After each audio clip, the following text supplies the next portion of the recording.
नमस्कार दोस्तों, मैं आपका होस्ट दोस्त विक्रांत जोशी आपका स्वागत करता हूं मैं आरएम शॉर्ट्स में, जिसमें हम लेके आते हैं दिन भर की स्पेस और डिफेंस न्यूज की टॉप 3 खबरें।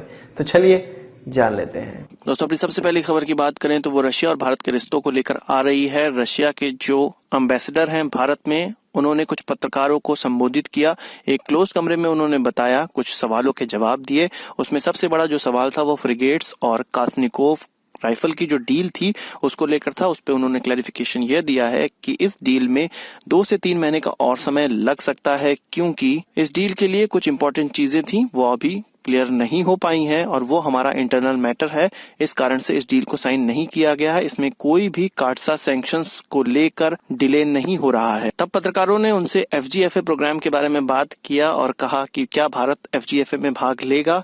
तो उन्होंने कहा, अभी भारत की प्रायोरिटीज अलग हैं। उनको S-400 चाहिए, फ्रिगेट्स चाहिए और भी अन्य इक्विपमेंट चाहिए डिफेंस के। इसलिए FGFA में भारत अभी ध्यान नहीं दे रहा है, पर जल्द ही भारत इस पर रशिया से हाथ मिलाएगा और FGFA प्रोग्राम भी अब आगे बढ़ने वाला है। तो साफ तौर पे एक इंडिकेशन हम लोग समझ सकते हैं कि भारत को अभी जो चीजों की ज्यादा आवश्यकता थी, भारत ने उस प्रकार की डील रशिया से की है और आगे आने वाले समय में कुछ और चीजों की आवश्यकता, जैसे कि FGFA प्रोग्राम की आवश्यकता पड़ेगी, तो भारत उसके लिए भी रशिया से हाथ मिलाने वाला है। FGFA प्रोग्राम बंद नहीं हुआ है।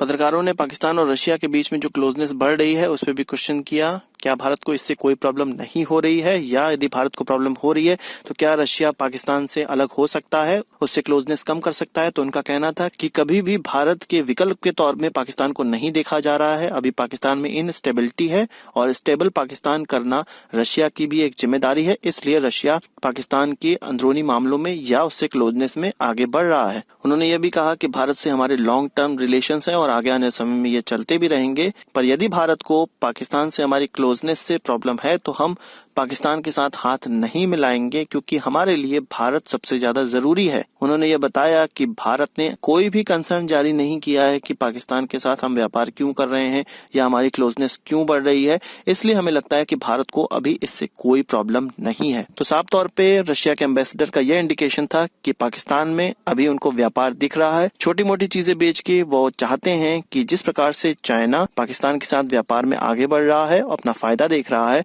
कुछ उसी प्रकार से रशिया भी पाकिस्तान को अपने फायदेमंद देश की तरह देख रहा है, न कि किसी अलाय देश की तरह। कुछ दिनों पहले मैंने आपको एक खबर बताई थी कि F-35 तालिबान में डिप्लॉय किया गया था और तालिबान में डिप्लॉय करने के एक दिन बाद मरीन कॉर्प के पास जो F-35 था वो दुर्घटनाग्रस्त हो गया था, पर पायलट उसमें से सेफली इजेक्ट हो गया था और पायलट को कोई नुकसान नहीं पहुंचा था। तो इस पर अब कार्रवाई स्टार्ट कर दी गई है। पेंटागन की तरफ से एक निर्देश आया है कि विश्व में जहां जहां भी हमारे अलाय के पास F-35 है जो इस्तेमाल कर रहे हैं, जैसे कि इजराइल, ब्रिटेन और खुद अमेरिका, वो सभी लोग अपनी फ्लाइट रोक दें और एक इंस्पेक्शन चलेगा। 1 से 2 दिन इसमें लगेंगे, जिसमें कि F-35 के फ्यूल ट्यूब को चेक किया जाएगा और चेंज किया जाएगा। कहा जा रहा है कि इस फ्यूल ट्यूब में ही सबसे बड़ी प्रॉब्लम है और यदि जिन एयरक्राफ्ट में इस नई फ्यूल ट्यूब का इस्तेमाल कर लिया गया है उनको उड़ान भरने की आज्ञा है, तो यह इंस्पेक्शन से ही पता चलेगा। और जिनमें इस प्रकार की फ्यूल ट्यूब खराब है, पुरानी है या उस बैच की है जो कि उस एयरक्राफ्ट में लगा हुआ था जो कि दुर्घटनाग्रस्त हुआ था, तो उनको इस फ्यूल ट्यूब को चेंज करने के बाद ही उड़ने की आज्ञा मिलेगी। तो पेंटागन के इस निर्देश से यह तो क्लियर हो जाता है कि F-35 में कुछ ना कुछ, कोई ना कोई प्रॉब्लम जरूर थी जिसके कारण वो दुर्घटनाग्रस्त हुआ था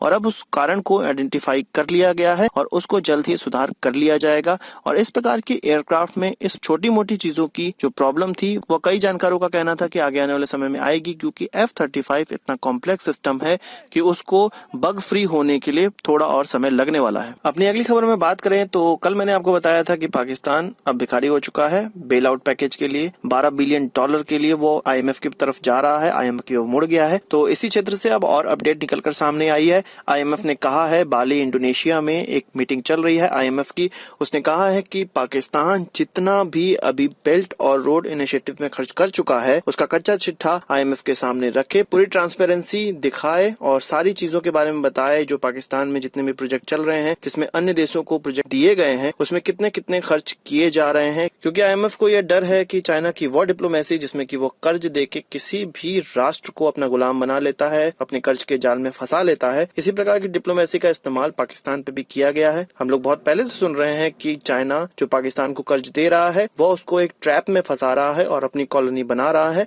तो यही चीज IMF को भी डर है, अमेरिका को भी डर है और विश्व के अन्य देशों को भी डर है। इसलिए अब IMF ने कहा है कि कर्ज तभी मिलेगा जब पूरी ट्रांसपेरेंसी पाकिस्तान दिखाएगा। जुलाई में US secretary of state Mike Pompeo ने कहा था कि पाकिस्तान बेल आउट पैकेज के लिए चाइना की तरफ क्यों नहीं चला जाता है, या चाइना उसको बेल आउट पैकेज क्यों नहीं दे देता है, क्यों उसको अपने डेप्थ ट्रैप से निकाल नहीं रहा है, क्यों पाकिस्तान IMF की तरफ मुड़ेगा। और हमने यह भी सुना था कि इमरान खान का कहना था, जो कि पाकिस्तान के प्राइम मिनिस्टर हैं, उनका कहना था कि IMF की तरफ पाकिस्तान नहीं जाएगा। पर इमरान खान अब अपनी बात से मुकर रहे हैं, पहली बात। और दूसरी बात, चाइना क्यों पाकिस्तान का साथ नहीं दे रहा है, क्यों अपने कर्ज के जाल में उसको फंसा लिया है, यदि वो उसका इतना ही अच्छा मित्र है तो।